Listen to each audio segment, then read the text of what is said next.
Hey guys, what's up? It's Cam here, and if you saw the title of this video, yes, that is why I'm here today to explain, discuss, and dive into why I believe Christianity is true. Now, this might come as a surprise to a lot of people.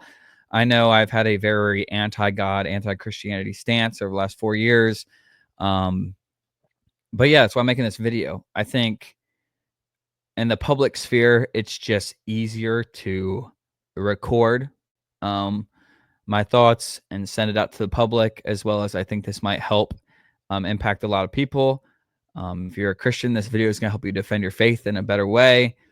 If you're a non-believer and you aren't completely clouded by your emotions and you're searching for the truth, this video might help you.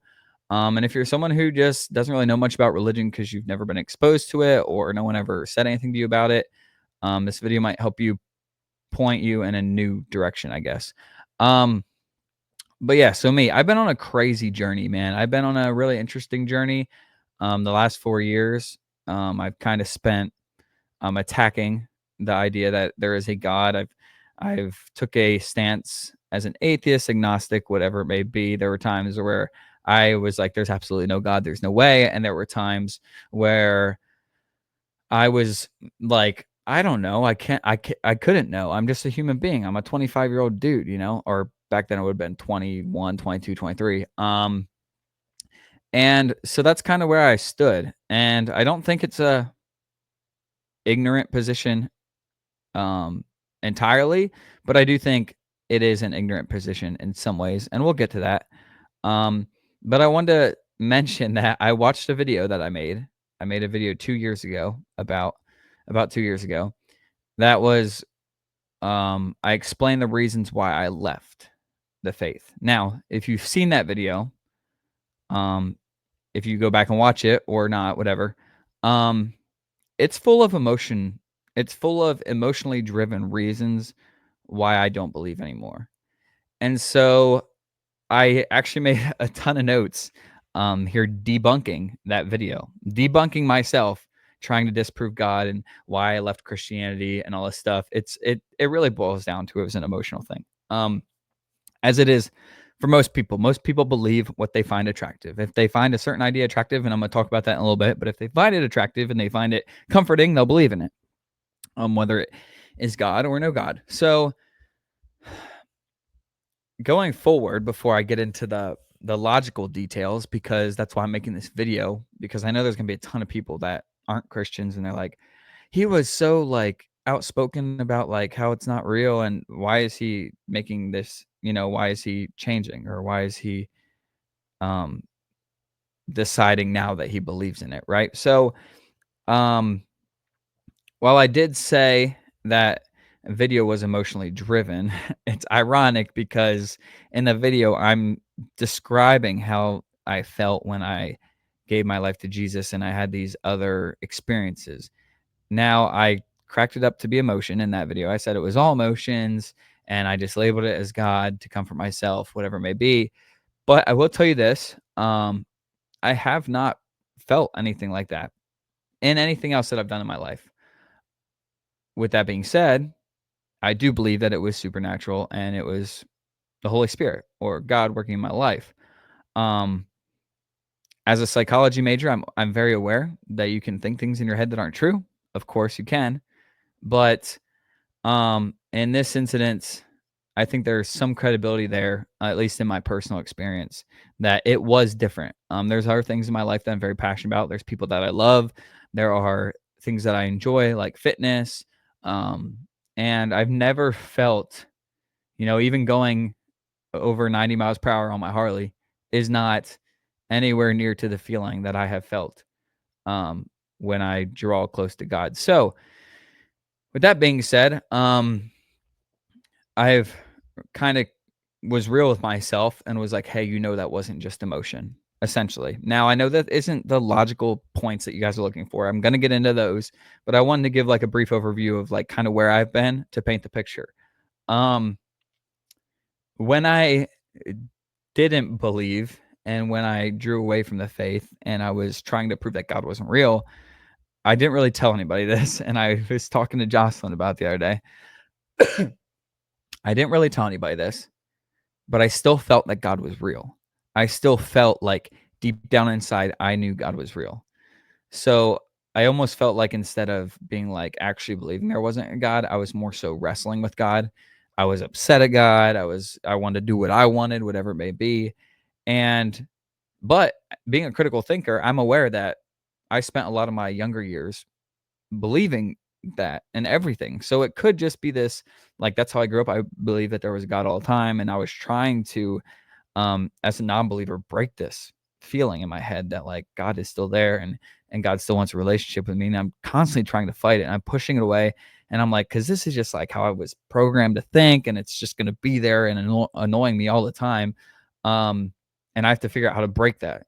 I never did. I never, for the most part, felt like, there's a God. Even when I would debate with people, I was like, in the back of my head, I'm like, you know what, you kind of know you're wrong, but and it's interesting because I'm gonna get into these logical points, and I knew most of them prior to walking away from the faith, but I did stumble upon some new interesting ways of thinking that I want to share with you guys.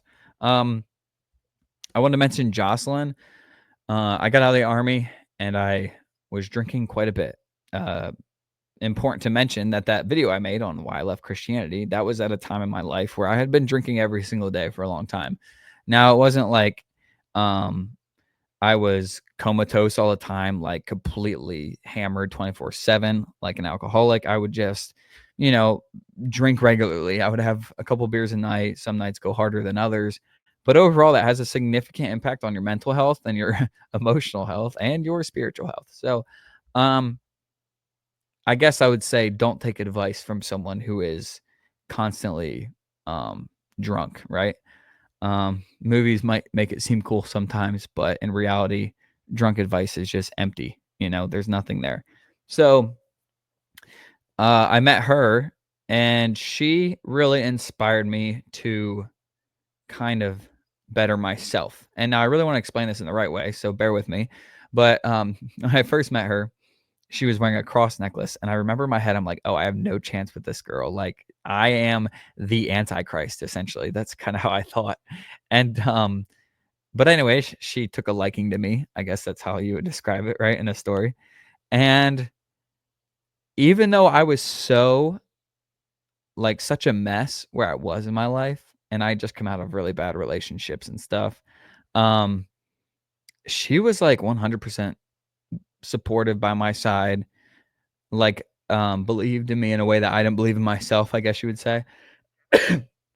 And the other day I said to her, because obviously as I battle with all these things in my brain and try to figure out where I stand, um, and as I feel like God has been like working in me, I've been telling her, I'm like, how did you like deal with me being the way I was when I was so like anti God, because she believes in Jesus, and I'm like, how did you do that? And she's like, well, I just listened to you, and I never wanted you to feel like I was forcing you to do something.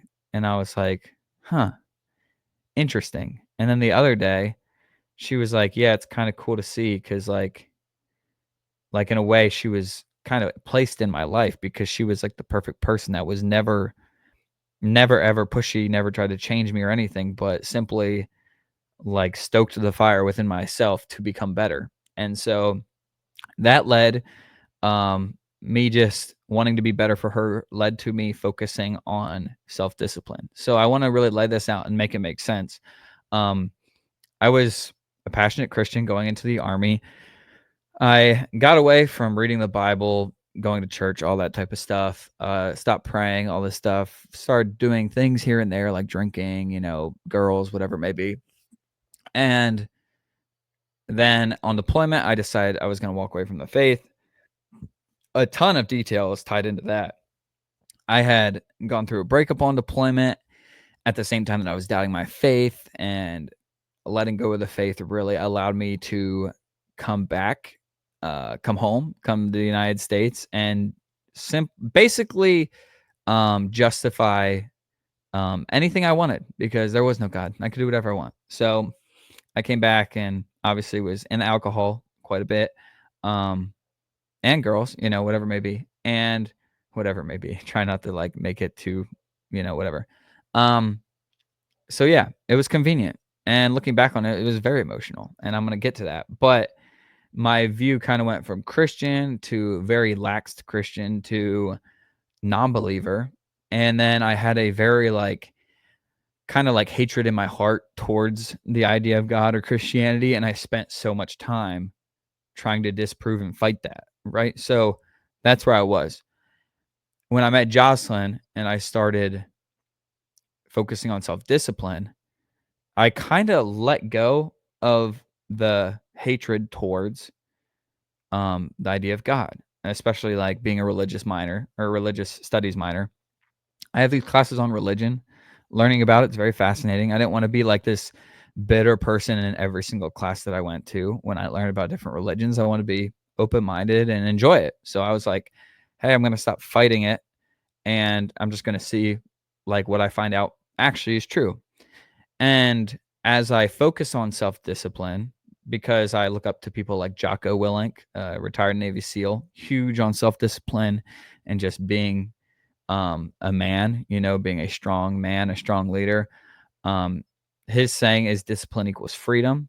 I know there's a very common Bible verse. I think it's in First Corinthians, maybe, that is about self-discipline. But anyways, Paul mentions it. And so I'm living this way, self-discipline, mainly around fitness, diet, but more extreme than normal because I did 75 hard. So it was interesting as I focused on my self-discipline. I almost like over months and months and months, I slowly like felt like I was coming back to God. And now what this means essentially, um, is that I didn't believe in God and I kept fighting the idea of God. It allowed me to live a very unself-disciplined life. I don't know if that's how you would put it. But I didn't have to be self-disciplined. I could get drunk and be completely irresponsible and, wind up in jail and all these things because nothing really mattered. And I didn't have to live for a higher cause because, it wasn't real. And it was essentially, if you are a person that is lazy and you lack self-discipline, God not existing is like your dream come true because you can do whatever you want. You don't have to be a real man. You can just be like, oh, that's a bunch of BS. It's too extra to like actually rise up and work on yourself. So, and it's interesting to me because I feel like a lot of Christians are like trying to be more self-disciplined, trying to they're praying for God to help them to be more self-disciplined, whatever it may be. And to me, it was almost like the reverse. Like the more self-disciplined I became, the more I realized like, well, first of all, I have a sober mind now, so I can actually think and examine everything. But then on top of that, it's like, okay, like this is a structured like I'm starting to realize that the more self-disciplined you are, the more free you are, the more beautiful things happen in your life, the better life is itself. When you're self-disciplined, it might be harder than at the time, right? But overall, life is better after you push through and do the thing that you were self-disciplined to do. And so I started realizing that the two kind of go hand in hand in my personal life. Again, this isn't the logic side of things. So if you're looking for the truth and you want to know why the reasons, I'm going to get there. But this is more so how I came back to this stance. Um, and then, yeah, I just had a time where I remembered how God did work in me before. I experienced change within myself. That was not from me. I didn't choose to change. I just simply asked God to help me in the past, and He did. And again, as a psych major, I understand that if you're subconsciously like extremely focusing on something, things might just become easier in general. But um, a couple weeks ago, yeah, I just asked God. I was like, hey, um, make me more like you. That's all I want. I know that I've been opposing you for a long time. I know it, but if you're real, if you're there, I want to be more like you. I want to be better because that's the next level. Like I'm starting to do all this self-discipline stuff, but I want to become spiritually on that level too, right? So emotionally, physically, spiritually, everything, mentally, right? Um so yeah, I asked him, and ever since, yeah, I feel like there's been a little bit of a change, but the main change is that I had opened up because I wasn't like opposed and completely hell bent on disproving it. That I was like, I'm actually going to spend time and read the books or listen to the books that describe it and explain it and make it make sense. So, Mere Christianity by C.S. Lewis is the main book I listened to that really like reminded me of what I used to believe. He also says in that book, he's like, regardless of whatever your belief is, if you aren't continuously drawing near to your belief is going to change based on your moods. And this is why Christians are to stay in scripture, in prayer, in church around other Christians, because how am I trying to say this? If you aren't, when your mood changes and your experiences change, you will change your beliefs. It'll be very finicky, and I've experienced that. And he actually said the interesting quote that because C.S. Lewis was an atheist and he became a Christian, um, he had mentioned that he's like when he was an atheist, he thought that parts of Christianity um, could have been true. But when he was a Christian, he thought that parts of it couldn't be true, maybe. He would doubt either way, essentially, is what I'm trying to say. He had doubts either way. So I was kind of like very drawn to how he described it. And it kind of reminded me of the reasons why I did believe what I believed prior and me letting my guard down, I guess, metaphorically. Or, yeah. Um, allowed me to open up my mind and be like, okay, we're on a truth mission. And Cameron, if you want to be on a real truth mission, you need to like detach your emotions from it. You need to remove your emotions from it. Right. And so my personal decision, aside from all the logic that I'm about to get into, is I want to be part of the truth. I want to be part of what is true. If God is real, if Jesus is the Son of God and he died for our sins and he has an amazing plan for us and wants to use us on our time on earth and then we get to spend eternity with him. If that is true, I want to be part of it. I want to be part of it. I want to um I don't want to miss out. I was thinking a lot of people when they get old, young people ask them, they're like, what would you have what do you regret the most? And people are like, oh, that I wasn't truly myself, or that, I didn't spend more time with my family and I worked too much. And I was thinking if I were, to fast forward right now and I had lived my life like I had been living the last couple of years, my regret would have been that I had like opposed God and fought with God my whole entire life. You know what I mean? Because like I said before, I did feel like even when I was trying to disprove it, that there was an element like it was still real, even though I didn't like it and was opposing it. Again, whether that is because I was programmed to be that way or whatever, I don't know. That's how I felt. That's what I thought. Um, so yeah, that would have been my regret. So I was like, okay, if that's gonna be my regret, that I would had fought with God and mad at him because bad things happen on the planet and all these other reasons that atheists have, like it doesn't change the fact whether he's real or not, and I don't want to miss out on the beauty of experiencing life with him, I guess is what I'm trying to say. So, without further ado, that is the main lead up to where I am now. Again, I know this might come as a interesting surprise to a lot of people, but here I am. And I do believe God is working, and I hope if you're interested in truth, you stick around and watch this video because what I'm about to get into is very fascinating, in my opinion. And I've realized that some people think the subject of religion and philosophy is weird. And they're like, why do you spend so much time thinking about this stuff? Well, if it's real, it has eternal consequences, regardless of what it may be, the religion, any religion, or any, yeah, if it's real, it matters. And there's this huge um, kind of like, it's not talked about, but a lot of people are just like, oh, you believe what you want and that's it. And that is fine. I don't believe in forcing ideas on people, of course. But it's more so they're like, oh, it's true to you and it's true to them and whatever you believe is true to you. And that's very like that's not how we get to the truth. So let's go to the beginning of my list, which is creation versus evolution. Now, I'm going to give my own opinion, and I'm going to think out loud. So please bear with me. I am a human being. If I pause a little longer or stumble over what I'm trying to say, I'll do my best to clearly communicate what I mean. Also, if you haven't heard of this before, please like think about it and take it into consideration. And if you're a Christian person and you disagree with me, that is 100% okay, because thankfully the basis of creation doesn't affect your views on creation doesn't affect your salvation.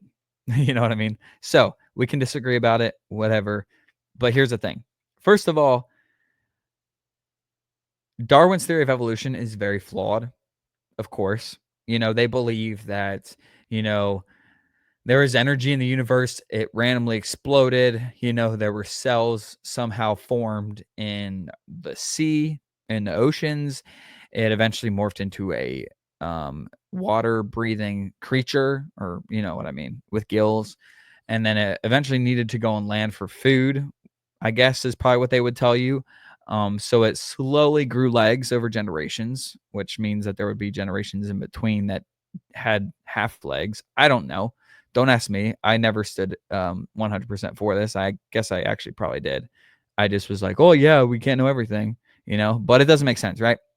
That these water creatures formed lungs, organs within their body to breathe on land, and then slowly morph into every other creature that is on land, and eventually grow 4 limbs, and then walk on 2, and then become completely self-aware and be able to think like we do.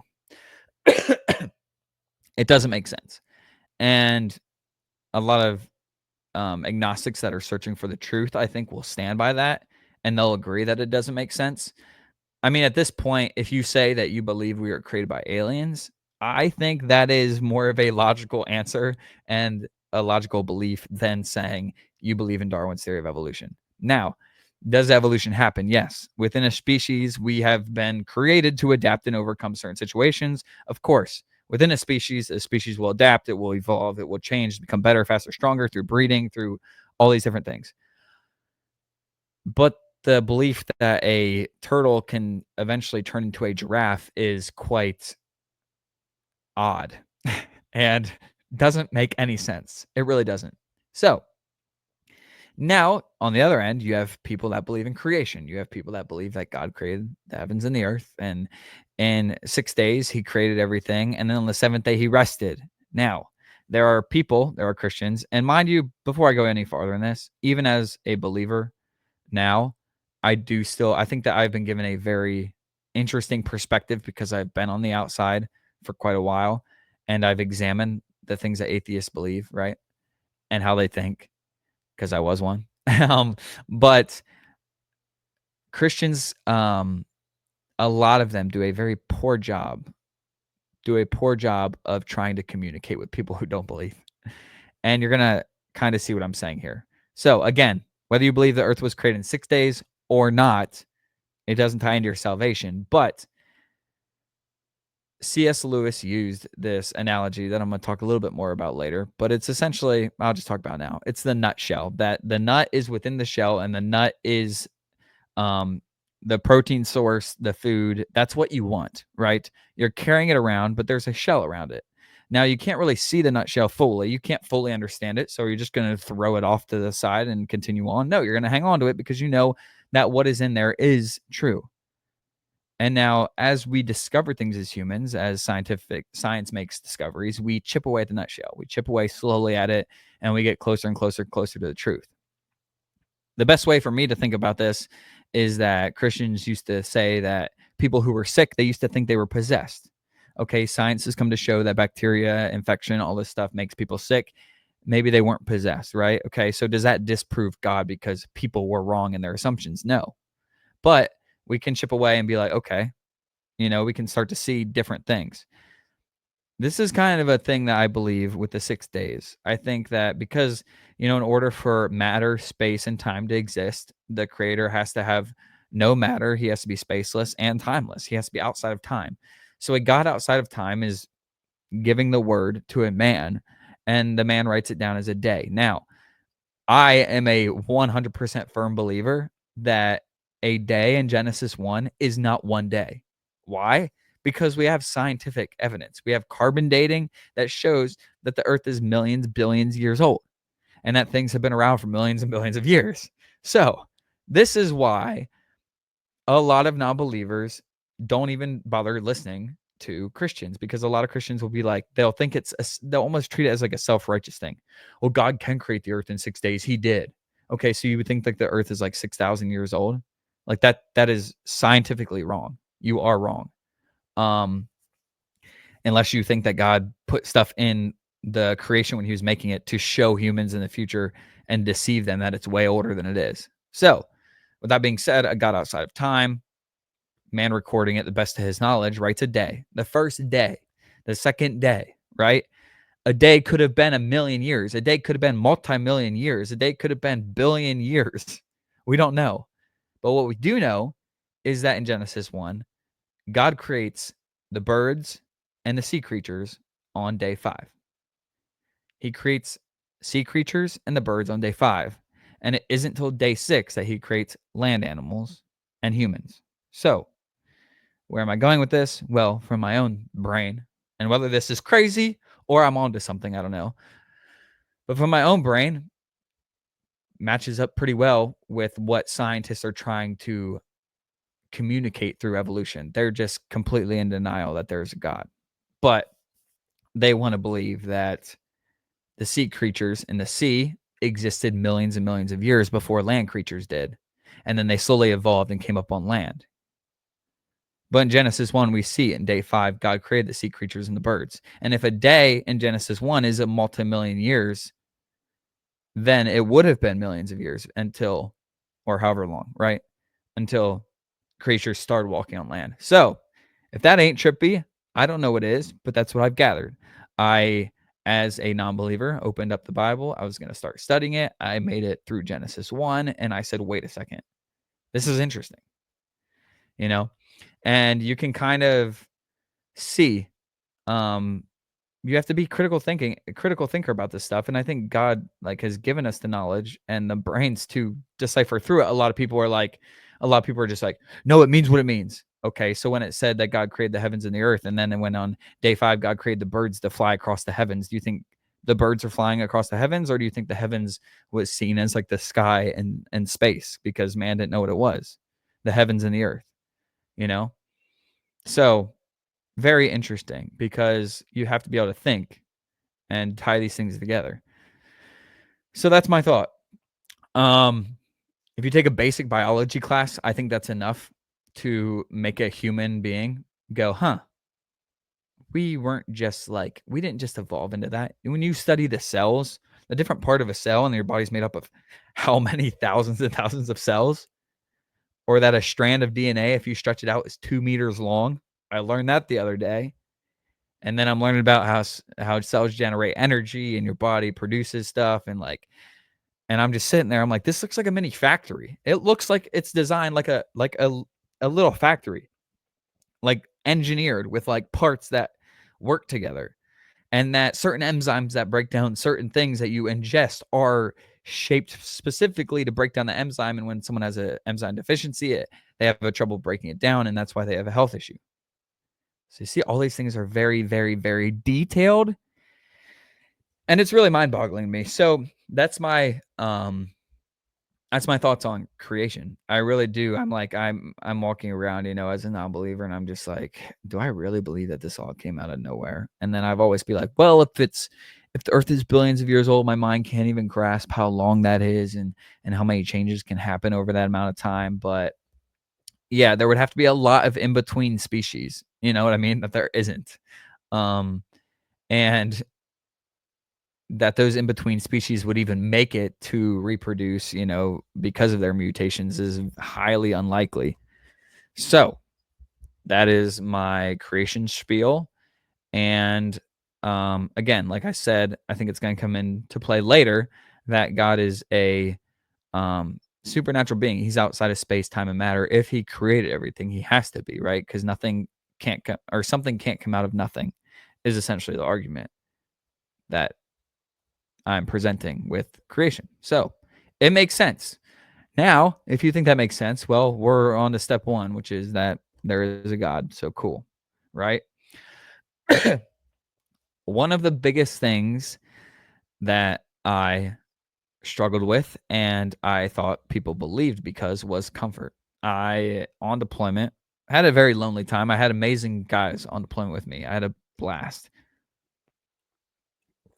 But there were a lot of times I was by myself. And I was very uncomfortable. And I was like, you know what? Like, I think, through certain things I went through in my life, I think that my mind, as I was looking into psychology and stuff, I'm like, I think my mind was just protecting myself. This is a protection mechanism.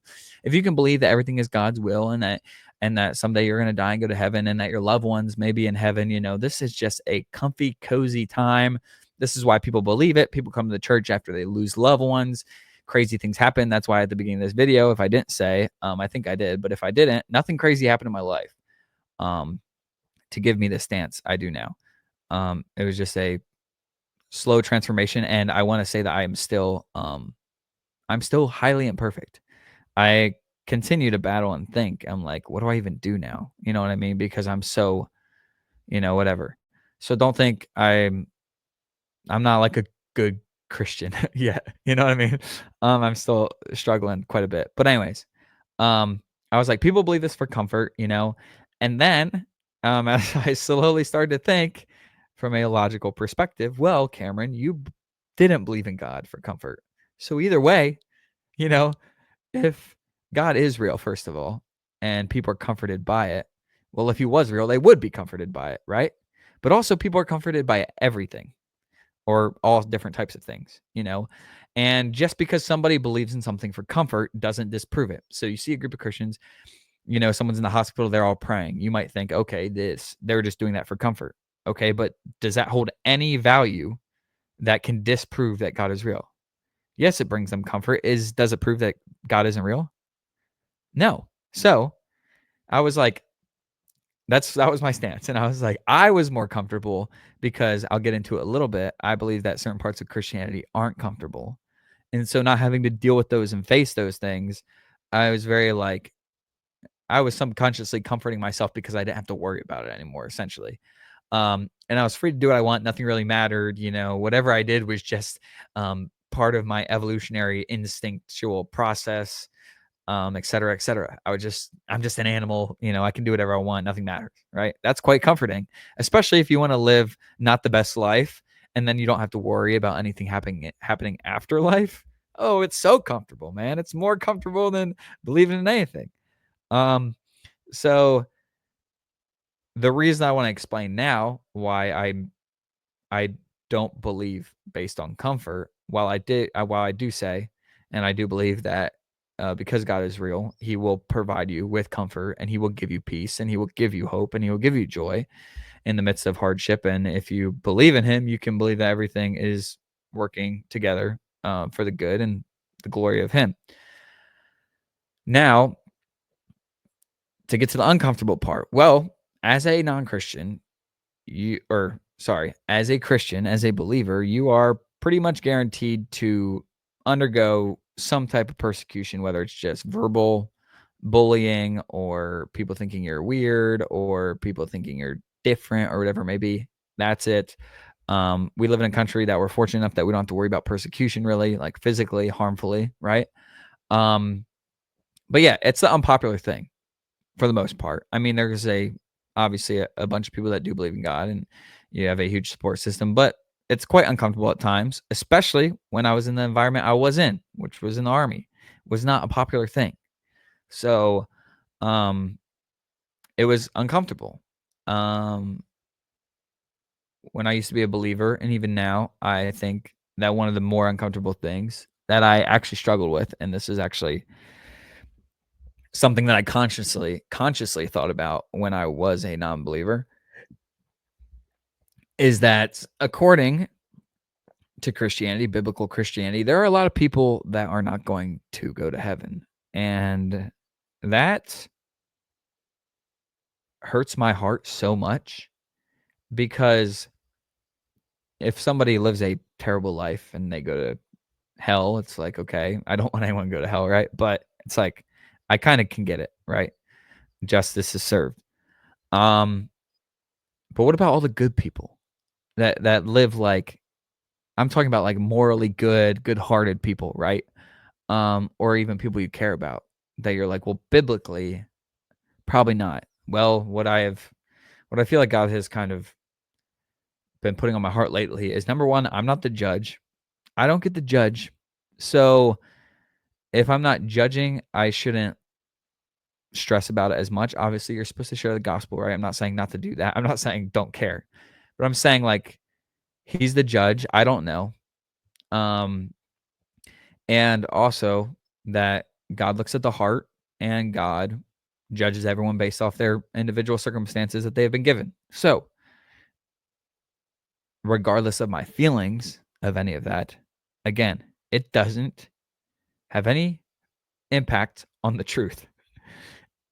God can be real, and I can be upset that someone who is a very nice person their whole life, who completely rejected the idea of Jesus, would go to hell. It doesn't change the truth. Hopefully you get what I'm saying. Um, a lot of people, a lot of atheists, a lot of non-believers, they do not believe because they're uncomfortable with this idea that children get sick, that good people die, and that bad people live.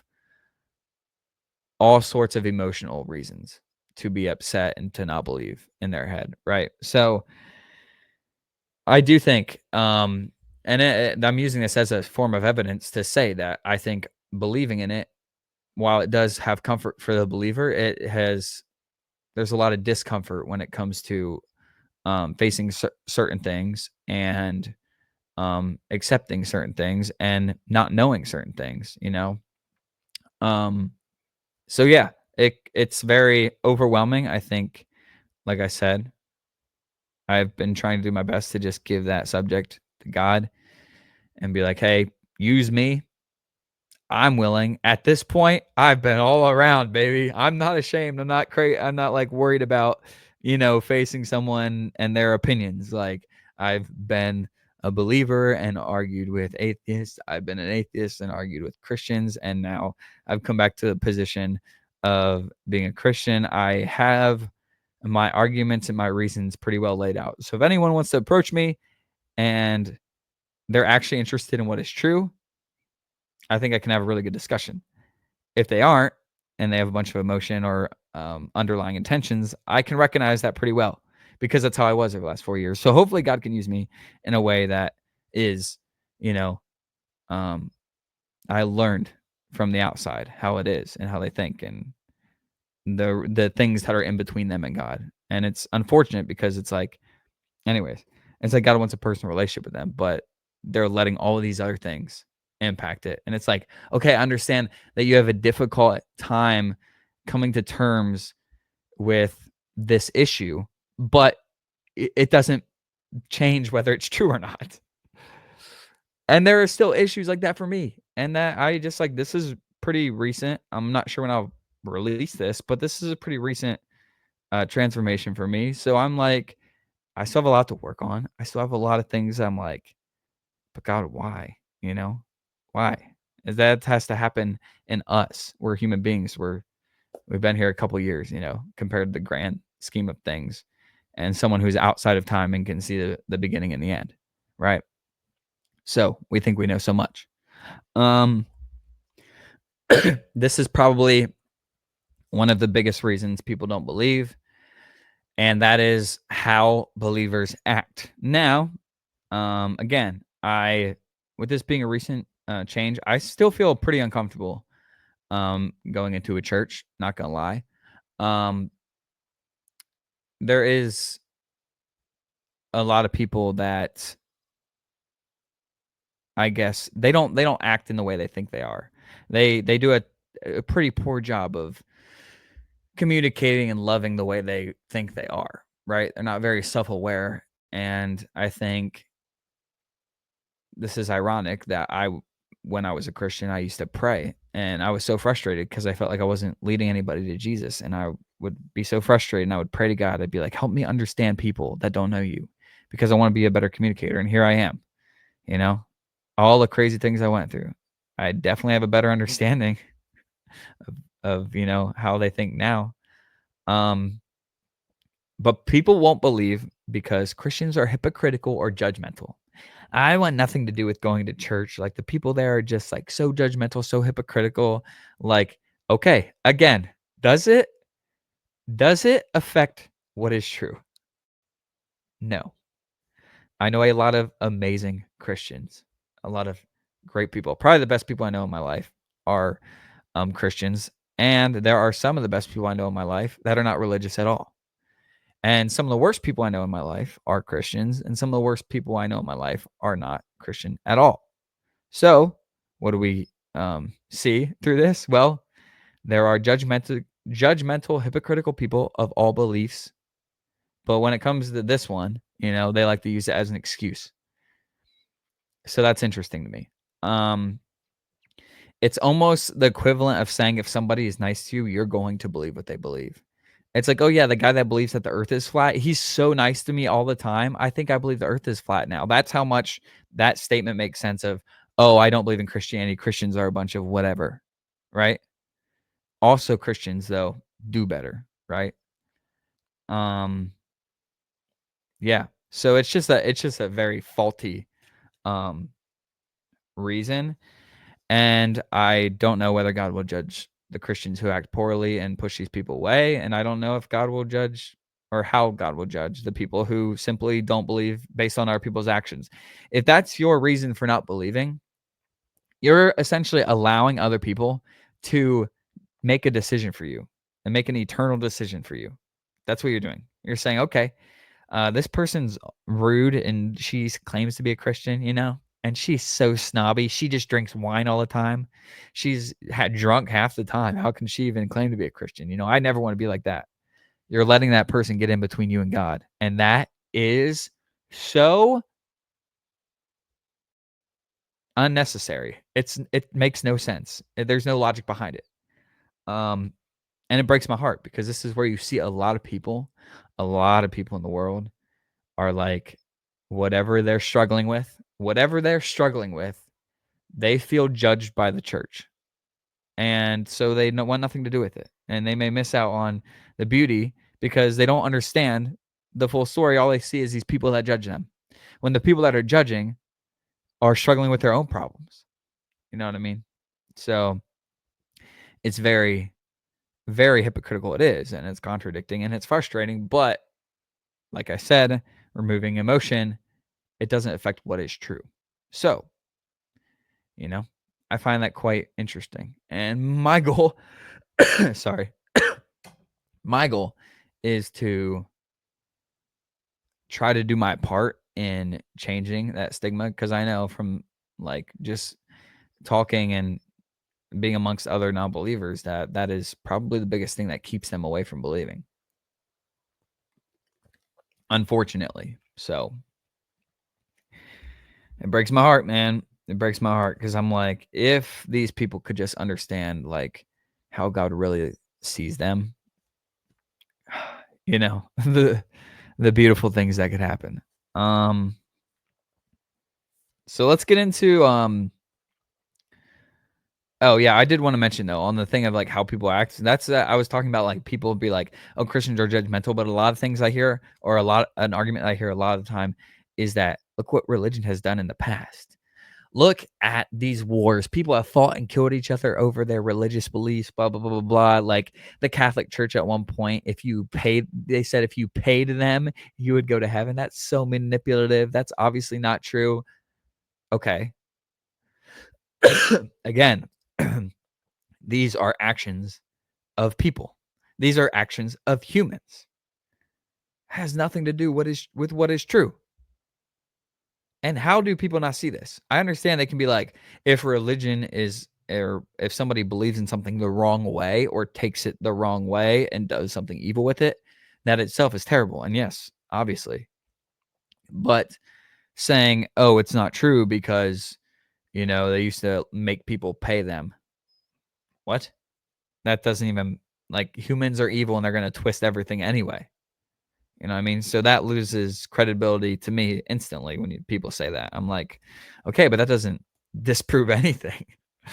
Um, so now let's get a little bit into the New Testament side of things in Jesus. So when I was a non-believer these last 4 years, a lot of times when I would talk to someone, I think it probably would be my brother or an old pastor from a church I used to go to, whatever it be. I'd be like, the only two things that really still spark my curiosity are Jesus and Paul, the story of Jesus and the story of Paul. Now, let me explain why. So, everyone knows that Jesus existed, and I understood the context and the situations around the story of Jesus, which I'm going to get into. But understanding them rose a huge question mark in my head. I was like, huh, you know. So I was almost in a place. This sounds really weird, so bear with me. I was almost in a place where I was almost more convinced that Jesus was God than creation. I was like, the story of Jesus makes that much sense when I talk about it. And I still had to work on like my like what I believed about creation. And I was like, and like everything, right? But the story of Jesus and Paul, I'm still like, but this kind of makes sense. And here's why. So the main things is there is embarrassing testimony all throughout the New Testament of apostles, disciples, whatever you want to call them, denying Jesus, being cowards, falling asleep when Jesus asked them to keep watch. There's all these recorded embarrassing things, and the people who wrote the Gospels are the disciples themselves. So the argument is that if they were trying to create a myth or some fairy tale that was made up, they wouldn't have made themselves look like fools and then later go on to die for the Jesus's cause. So that wouldn't make any sense. Um, a recent argument I heard was that we don't know much about Jesus's childhood. We literally have the birth of Jesus recorded, obviously, because the prophecies had foretold it. Which is crazy. If you even go through the first few chapters in Matthew, you can read like to fulfill a prophecy. It quotes it. You turn back into the Bible in the Old Testament where it says that it's literally these prophecies. I think it's somewhere between 2,500 prophecies have come true, like have been foretold and then come true. That's a crazy number, right? And then there's like 500, I think, about left to be fulfilled within the end times, I believe. Um, so yeah, this is very interesting. Um, and so we have the story of the birth of Jesus, and then we have Jesus's ministry. It's a very large gap. We would think if it was made up, we would have a lot of stories of him acting a certain way as a child and being a certain way, and like all these stories about him as a teenager and stuff. All these myths about how he was whatever, but we don't. We simply have when he was born, and we have his few years of ministry and his journey with the disciples, and then he's crucified and resurrected, and that's it. So there is embarrassing testimony. Um, like I said before about the creation thing. Now, this isn't embarrassing testimony necessarily, but Jesus does say um to his disciples, I believe, that he will return. He's talking about the end times. He says all this will take place before your generation passes, right? And now a lot of Christians today are like, like when is Jesus coming back? There are people that have been Christian and tried to predict him coming back, but literally 2 or 3 verses later, he says, "But nobody knows the time. Only the Father, only God knows when all this is going to happen." Now, he said, "Repent, for the kingdom of heaven is near." If we go back to what I was saying about Genesis, where a day to God could be a very, very, very long time to humans, this makes sense. For he saw the kingdom of heaven is near, but to us, it could be however many years. We don't know. It could be thousands and thousands of years if it's on God's timeline, right? So little things like that where he says stuff. He says it and then he immediately will be like, but nobody knows. Little things like that. It's like, well, if this was made up, why would those little details be in there? Um, and then probably the biggest part is obviously he's claimed to be God, right? In the form of a man. And he basically claims that he will conquer death, that he will, he's going to be crucified, as we all know, for the sins of the world, and he'll conquer death.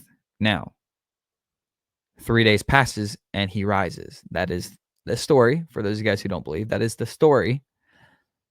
Immediately after that, a crowd of about 500 people, according to the story, witness him. And at the same time, there is a massive boom of Christianity that sweeps the land. I guess that's the right word. Swept across the land at that exact same time. Also to mention that these disciples immediately after were facing, hardship, persecution, eventually would go and be tortured and die for Jesus's cause. Now, would they be willing to go that far for someone who said they were going to come back if they didn't witness him come back?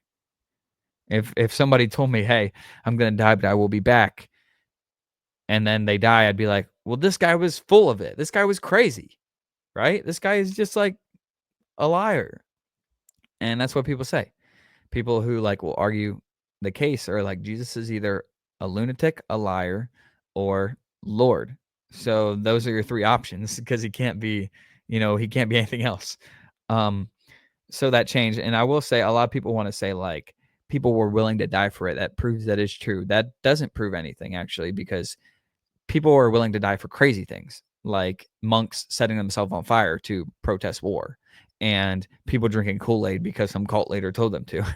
It doesn't prove that it's true, but the timing of it, when these disciples that experienced Jesus' life then also went on after being told, hey, this is what's going to happen, and then willing to die for it, I think provides more evidence than just someone willingly being like, I believe in it so much I'm willing to die for it. Yeah, but radical Muslims blow themselves up, and that doesn't make it true, right? So the timing is really important when discussing the subject about them willing to die. Jesus rises, Christianity sweeps the land, an incredible boom. It's insane how fast it spreads. And all the meanwhile, people are being killed, murdered, persecuted, which leads me to the story of Paul. Paul, formerly known as Saul, was a known historical figure who was murdering Christians. He participated in stoning or leading or encouraging people to basically kill believers. Eventually, Jesus appears to him. This is how the story goes for the non-believers. Jesus appears to him. He's blinded for 3 days. After 3 days, he receives his sight back, and he goes on to basically devote the rest of his life to ministry and spreading the gospel. But also, he writes over half the New Testament. So what we know is the Bible, and what a lot of Christians are studying and, focusing on to seek guidance from God, is his word. And Paul, who was a former Christian murderer, or a murderer of Christians, winds up writing over half the New Testament. Now, does this just happen? Does this just happen? Does the guy that's encouraging people to murder believers simply go, you know what? I'm tired. I don't want to get in trouble. I don't want to go to jail for murdering people. I'm just going to be on their side and follow this thing and write over half of the New Testament. No. And these are letters that he writes to the church. He's not planning on writing the New Testament. You know what I mean? That was put together later. But he's writing these letters to the church on how to follow Jesus. So the most reasonable explanation is that he did have an encounter with Jesus. I mean, if you're blinded for 3 days, why? Right?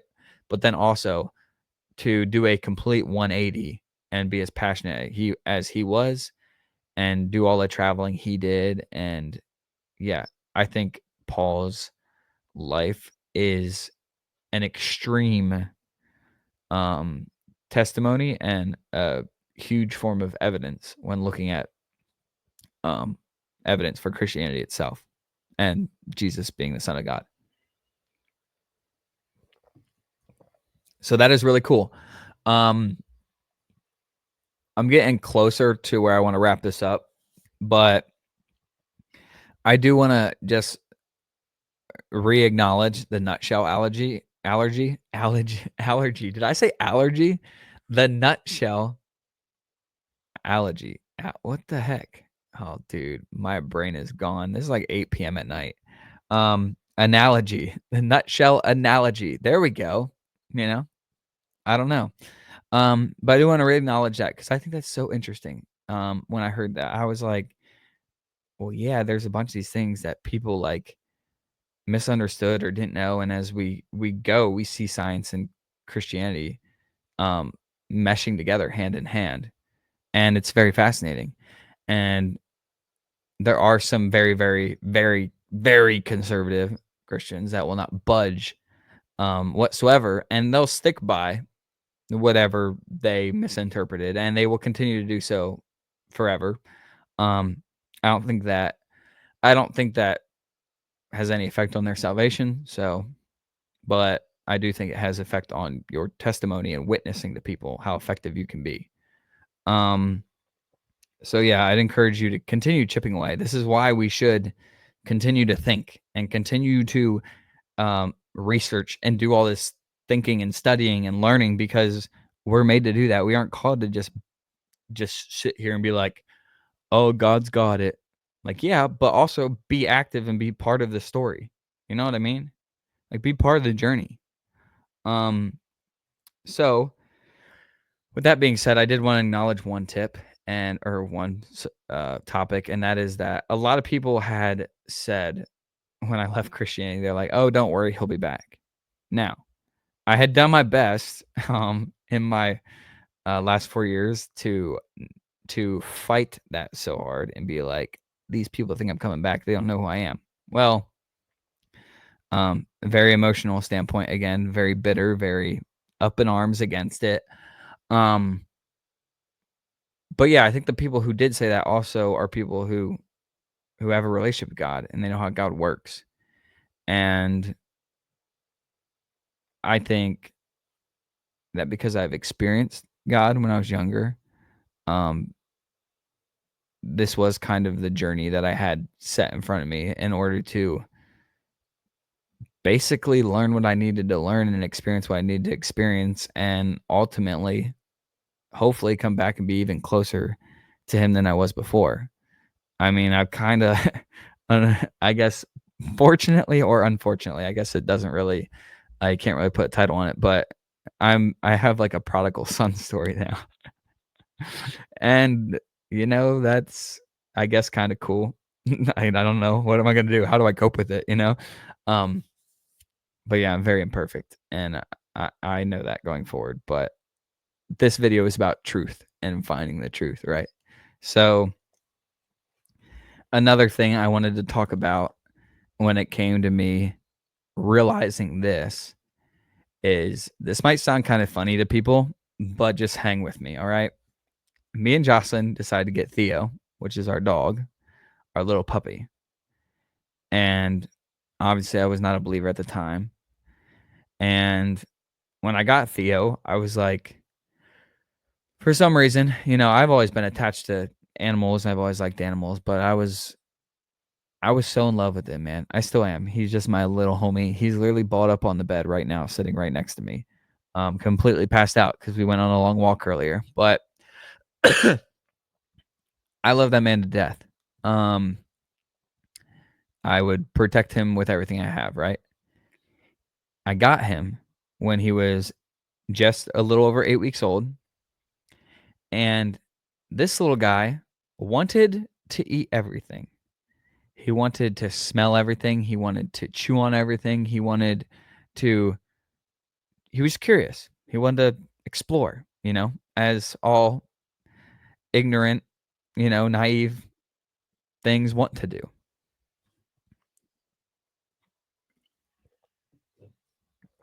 And I remember telling him, I'd be like, stop chewing on that cord, because I'd catch him chewing on like a phone charger or something. Be like, stop chewing on a cord because that could hurt you. Like if you chewed through it, it could electrocute you. I was like, stop doing that. Why are you doing these things that are literally like you're gonna wind up killing yourself, pretty much, is what I kept saying to him. I'm like, you don't understand like that what you're doing. You might think it's like you're curious and you wanna explore and you wanna do whatever. But like I'm a human being and I've been here and I understand the world a lot better than you do, little guy. And you need to trust me and you need to not do these certain things that are going to get you killed, essentially, in this case. um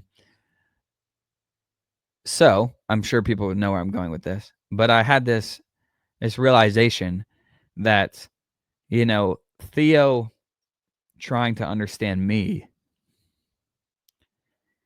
is like me trying to understand God and what like God wants to do with my life. And he doesn't get it whatsoever.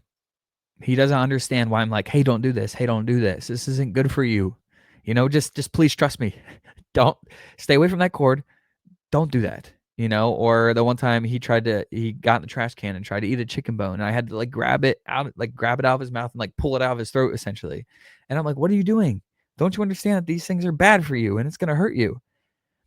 And I feel like that's kind of how we are. We have this idea that we know, and as when I walked away from the faith, I was so curious. I mean, I just was crazy. I was like, I wonder what it's like to be a crazy person, essentially, with the amount I drank and like the women I chased and stuff. It was just like, and me, all the meanwhile, God is like, you know, hey, this isn't what I want for you. You know what I mean? This isn't what's going to be best for you.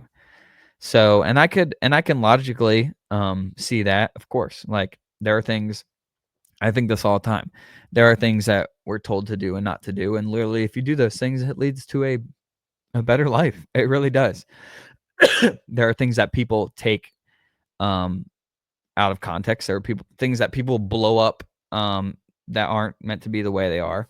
There are things that people make poor decisions about because they aren't thinking about them. But I think that was a cool analogy, and I always still see that in him. Like recently, we went to cut down the Christmas tree, and whoever in my family is carrying the saw, and Theo's walking up and like smelling it while they're walking with it, so it's swinging a little bit, and he's like almost looks like he's trying to lick it. And in my head, I'm like, that's a saw. It's going to cut your face. What are you doing? This isn't good for you. But to him, he doesn't understand. And he continues to want to. So instead of trusting me, well, he does trust me because I make him with a leash. But I feel like, I don't know. I hope that analogy makes sense. That I'm just like, okay, I'm starting to understand how this feels. And I feel like that's how it would feel with a human child too. Like they're so young, they don't understand anything. A baby doesn't understand anything, yet you will try your best to, teach it, hey, this is what's good for you and this isn't, right? So that was cool. That was cool. I felt like that was the first step in the direction where I started to feel like God was communicating to me and being like, you see, how it is? I tell you, you know, I tell you something and you're like, no, that doesn't make sense. It doesn't make sense. You constantly push back against me. But if you would just listen to me and trust me, it'll be for your own good. Right. So pretty cool. That's just, something that I wanted to throw in there. And then the last thing that I do want to talk about is this is more of a theological um topic. So I mean the whole thing is, right? But this is more of a deep theological understanding of God. So essentially, if God is outside of space, time, and matter, he is supernatural, right? He's outside. He can see everything. He can see the beginning. He can see the end. To him, everything's happening. everything's happening and everything has happened, essentially, right? So that's why he's able to know what's going to happen. That's how he's able to allow people to go through certain things. And even though we do have the free will to choose, this is hard to comprehend. Even though we do have the free will to choose what we'll do, he can already see what we will do, if that makes sense. Not that he has forced it to happen, but he's aware of it, right? So very fascinating. With that being said, I think one of the things that I struggle with and a lot of non-believers struggle with, but I will probably struggle with this for the rest of my life as a believer, is that the evil things that happen and the bad things that happen to good people, stuff like that. And as a non-believer, I was the most against this, but this is essentially where you need to be in your heart, is that God is on the outside of time, right? He is sovereign, which means he's perfect. He's working together. There's no flaw, right? Everything, even if we can't understand it, is working together for the good. And that is the idea of believing in a sovereign God. Because the world is big, and that is one of my things. When I was a non-believer, I kept saying the world's too big for Christianity. You know what I mean? Like, there are so many things happening everywhere all the time, like people that never even heard of it, people that, and well, when I think about it, I'm like, well, if God is who he says he is, then everything, who am I, 25-year-old human being, to question, right? Like, there was this quote I read on Instagram today, because I still follow like skeptic pages and stuff, and the person's like, says something about God is a narcissistic whatever, wanting to be praised, and it's like, how funny that a human being is putting a human word description of a human brain on a supernatural being that they can't even begin to understand. Oh, he wants you to praise him. He's narcissistic. He's whatever. It's like emotion. It's an emotionally driven statement, which doesn't lead to the truth. If that is real, your emotions on it don't affect that it's real. What needs to happen is the transformation within yourself. And the way you can start that is by asking God, just ask him to start revealing things to you, and ask him to make you more like him. Because here's one thing that I have experienced, and I do believe, is that there are a lot of things on the outside that people will pray for. There are a lot of things on the outside that people come to God for, and they may or may not happen. It's kind of how life works. But if you are willing, what happens in here is in your control. If you are willing to let God in and to work on you, he will. He will, without a doubt. He will, 100%. You can have the most understanding view of him or absolutely have no idea what I'm talking about. But if you're willing to let the guard down, he's not going to maybe answer your prayer, maybe not answer your prayer when you ask him to change your life, to inwardly change you. So that's pretty cool. Yeah, man, that's the gist. That's the gist of this video. I felt like there was something else I wanted to say, but you know, can't nail it. But yeah, just going forward, obviously I am a very imperfect person. I don't know if someone can lose their salvation, but part of me is like, was God working on me this whole entire time? Because I was saved at 14 years old. In the last 4 years, 21 to 25, I've been a complete maniac when it comes to God and Christianity. And now we're getting back to it. So very cool to have this experience. But I do want to let everybody know that I'm obviously still like continuously looking into the psychology side of things. I'm still going to critically think about everything. I'm still going to read all sorts of things. But yeah, I think where I stand now, I'm able to approach it from a standpoint that is not emotional, or as emotional, I guess. I guess we're human beings. Emotion's going to be involved in everything. Um, but yeah, I think that's the gist. I think, I was going to go through, if you want to stand by and stick around a little bit, I'm going to debunk my old video if you're down for that. If not, that was kind of the gist of why I believe what I believe. But to go into my video, I didn't understand it much to be an emotional response when I came to Jesus. That's what I have written here. So I was like, oh, it's just emotions. First of all, I already covered that I never felt anything in that way. But also, I didn't know about it. I didn't know the story. I didn't know like what to pair it with in my brain. I just immediately broke down and felt this overwhelming feeling come over me. So very interesting. Um I I made a note here that said, because I told people that I was like the type of person was I got in trouble for reading my Bible in biology class.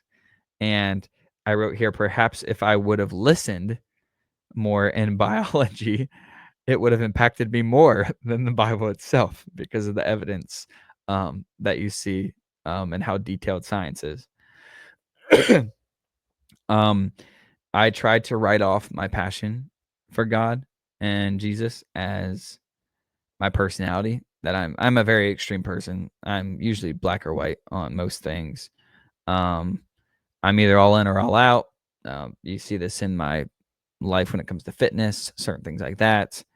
Um, but there's never been another topic that I have been as passionate about as this. So this is like I was trying to emotionally write off all the amazing experiences I've had. Like I have stood up on stage before speaking to a crowd of people, and I literally don't even remember anything I said. Like it just flowed out of me, and that was the Holy Spirit. And I would be like, "Oh, I just have a passionate personality," you know. So I'd write that off. I kept talking about what I was dealing with after I walked away and how I hated Christianity so much because it made me struggle with so many things. Well, newsflash, if you try to walk away from God, that's not necessarily the recipe for success, right? So, duh, me from 2 years ago. Dude, it's so weird looking back and oh, dude, I'm like, am I gonna look back at this video someday and be like, what was I doing? Who knows? But the truth is true. Um, I had told a story about me breaking up with my high school girlfriend and how I had prayed to God and asked for a date, and he gave me the date, February 23rd. Almost a year later, I opened up my bracelet and it said end at 223, which is February 23rd, the date God gave me that basically represented our relationship. So I was like, God's telling me to break up with her. And and I was like, well, psychologically, like I felt guilty for the things we were doing in our relationship, and I was jealous because she started liking my best friend, right? So I was like all over the place, and I just was looking for an out. Um, and it wasn't really a sign, is what I said. But the ironic part is, at the time I was very close to God, and I do think he gave me a random date. It wasn't like 2 days from now. God told me to ask her out in 2 days because I was so excited to date her. It was like an actual day. I don't know why. Don't ask. It's weird. This is outside of the logic side of um my reasons for believing. But yeah, and then immediately after, like when I took off my bracelet and I saw that was immediately after I had essentially prayed during Passion Conference that God would make him my number one desire, and she was clearly in the way of what he wanted to do in my life. That's all. And thank God he was, because now I'm with Jocelyn, who has basically played one of the bigger roles in me coming back to where I am today. So thank God for her. She's incredible. If you don't know her, you should meet her because she's amazing. Um, Yeah, so I was like, unless God is outside of time, which I just talked about, and knows what he's doing, right? So, cool. Um, I had said one of the reasons I stopped believing was because I went in the military and I saw people from all different backgrounds and all different beliefs, and I essentially thought that, okay, people are just products of their environment, which in a certain stance is a very true statement. A lot of people are. Um, but that doesn't disprove anything. Just because they were raised a certain way and that's why they believe what they believe doesn't mean it's not true, right? So we have to figure out what actually describes what actually proves what is true.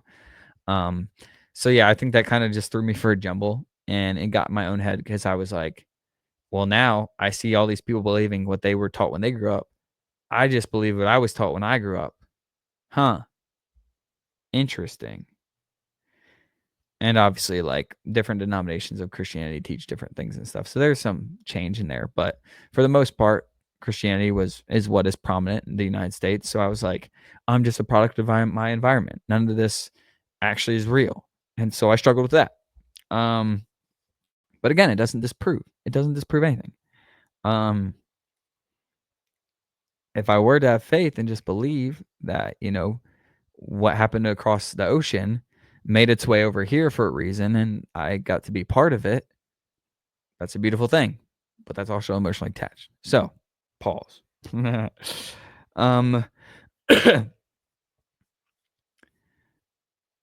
so I not, of course, not feeling belief. Oh, I stopped feeding my beliefs. And I mentioned earlier in this episode that I had that no matter what belief you have, it's gonna change depending on your mood, unless you like continuously practice and stick to it. It's just how life works. So it's important to remember and to feed your brain with the truth and what is true, or else you'll be led astray, of course. Um, so I loosened up my actions and I stopped feeding my beliefs, and it's a slippery slope. It really is, and it's wild because I was warned of this for so many times, to always stay in God's word, to continue praying, all this. And I eventually got away from it and just didn't do any of it. And I started to prioritize my selfish human desires. And it is a slippery slope. And within a year and a half or so, I was completely not who I was before. Um, I wrote de-individuation on here, which if you guys don't know, it's essentially um, a psychological term where people don't act like themselves when they're part of a group.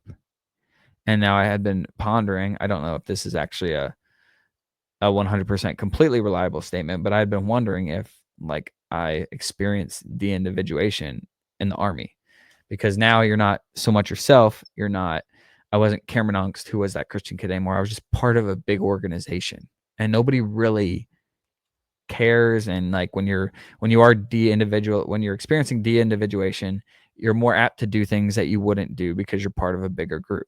So the lifestyle, buying into the lifestyle, just doing what all the army guys do is de-individuation. And I did that. So yeah, that's interesting to think about. um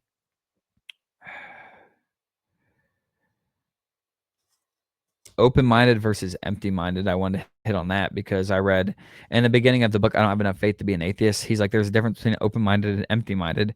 And I had prided myself on saying I've been the most open-minded person over the last 4 years, and I'm a very open-minded person. But he basically is like, if you are given evidence for something and you don't believe it, that's not being open-minded. That's being empty-minded. He's like experiencing and hearing about the evidence for God and choosing not to believe in God because you want to remain open-minded is like hearing that George Washington was the first president and then being like, okay, I hear what you're saying. George Washington was the first president, but I'm going to remain open-minded to the other ideas that someone else could have been the first president. And I was like, I caught me in my tracks. That's crazy. Um, yeah, it was definitely walking away from the faith was definitely an emotional switch flip is what I wrote on here. It was day and night. I would just like kind of snapped one day when I was at an emotional low, going through extremely hard things, right? Um, I kept saying, like I kind of went over about the comfort thing, that my brain was shielding itself and that I believed in God was a coping mechanism, when in reality, believing in God was less convenient for me with the things that I wanted to do when I came home, from deployment. If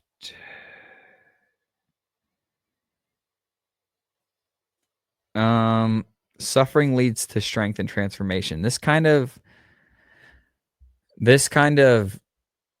ties into what I was saying at the beginning of how I was focusing on self-discipline, and it kind of looped back around and kind of showed me that, hey, like going through hard times is actually what is going to make you better. Being self-disciplined and undergoing hardship and difficulty is actually what makes you stronger, which makes you more of a warrior. Those things are actually good for you. Those things cause physical, mental, emotional, and spiritual transformation.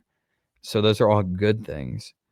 A lot of people don't see it that way. They just want a life that has no hardships. Um, and then I wrote here, I had a problem with the idea of sin, that like, and that ties into the thing I was saying about Theo. I was like, well, how can that be wrong? Like, how can getting drunk be a sin? You know what I mean?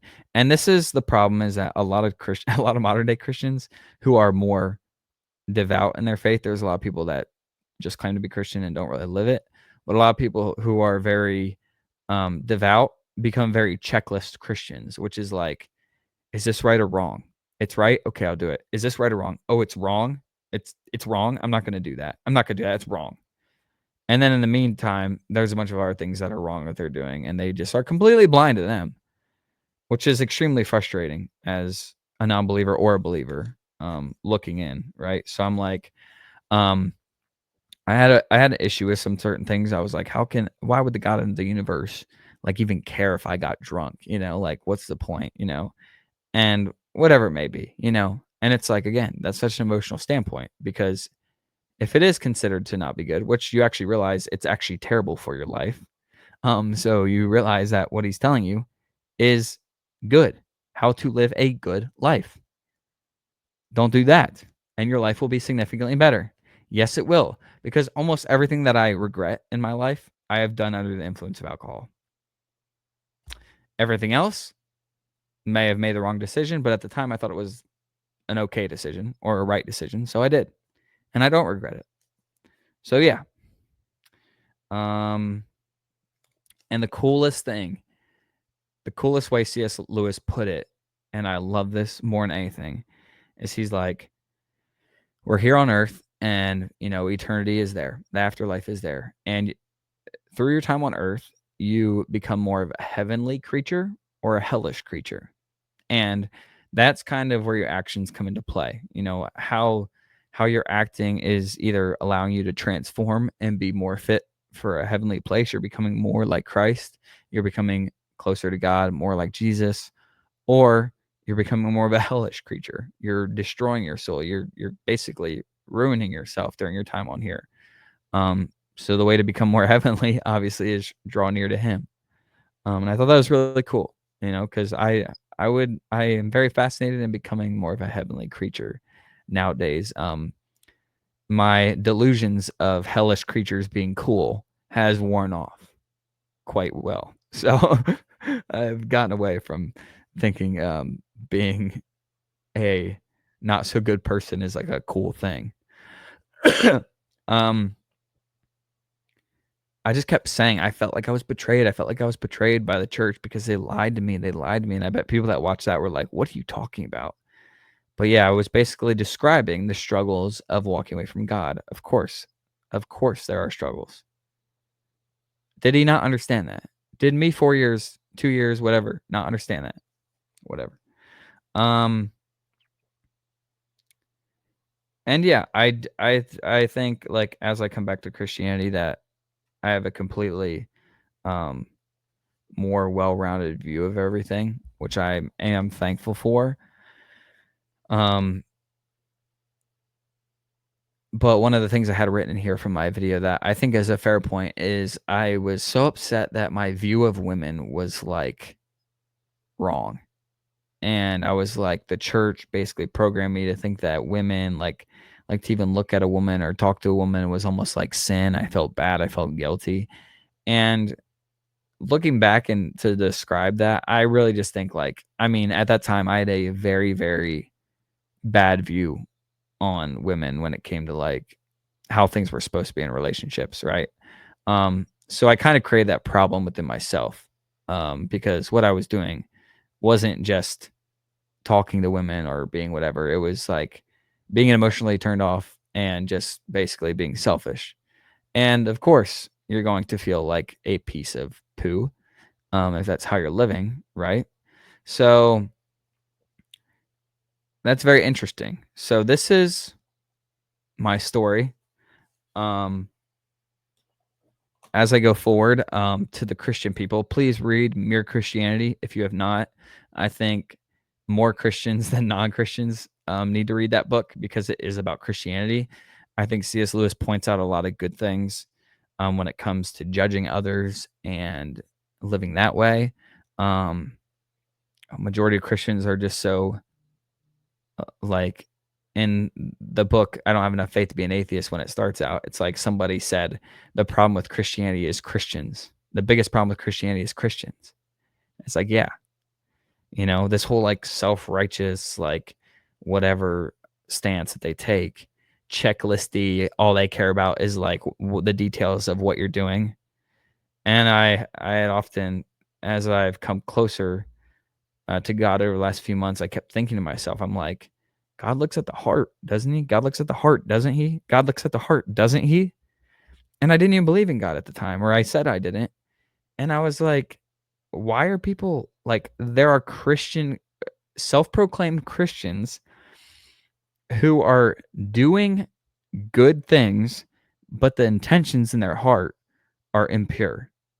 And there are non Christians who are doing good things, but the intentions in their heart are pure. So it creates this whole entire like battle in my mind that I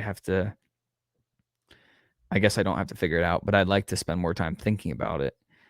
And I think God really sees through those people. He really does. He can see the intentions. He can see, and if somebody becomes super checklisty, I guess, but their intentions are just because they want to be closer to him, then maybe they'll be held accountable for that. But it's also like he wants to work in you. He wants to work in you. You know what I mean? He wants to make you more like him. It's not about like, oh, what somebody else is doing all the time. It's not about like, oh, that person did this. That person said this. They're doing bad things. They're sinning. Like like I really come um back to the faith and realize that like my view, used to be like, I want to be as good of a Christian as I can. That was my view or my mindset. I was like, I want to be as good of a Christian as I can. And well, that could lead to a bunch of different things. What you think, if you think incorrectly about what a good Christian is, then all of a sudden you can be going down quite a bad path. This time, I'm like, I want God to do things in me. That's what I want. I want to be more like him. And if he wants to use me for anything, then I want to be used. And if he wants to lead me to do anything, I want to do it. And I want to experience the change within myself, which I talked about earlier, how if you do invite him to do that, he's never going to say no to that. Um, so I encourage you to do so. If you're a believer, hopefully my logical standpoints help you when it comes to defending your faith. For the Bible says, be ready to give an answer for the reasons why you believe at any time. So it's part of your duty to understand why you believe what you believe, not just be like, oh yeah, my grandma believed, I'm a Christian, I wear a cross necklace. No, it's more than that. There has to be evidence, or else the rest of the world, as it mostly does, will continue to look at you and think that you're completely out of your mind, when in reality there's a ton of logical evidence that I just went over on why it makes sense. With that being said, if you're a non-Christian and you are curious, well, continue searching for the truth. I would say that. But also, if you're ever interested, just say a prayer and ask God to work in you. Just be like, hey, God, transform me, make me more like you, make me want to be more like you, and just continue on and see what happens. I guarantee you'll experience a change, and you might not understand at the beginning, and you might be like very confused about like what you're supposed to expect for how could we know? It could be anything. So, yeah, that's all I have really at this time. I'm sure I'll be back. I like to put out my ideas. I like to put my ideas out there for people to hear. So, hopefully this finds you well and it was released in good timing for what you're going through in your life. And yeah, I would say just have faith and go for it and believe, but honestly, have logical evidence and reason behind everything that you believe. And that is how you're going to reach people who don't believe. So, without further ado, that's my story, man. I'll catch you guys later. Thanks for listening. God bless.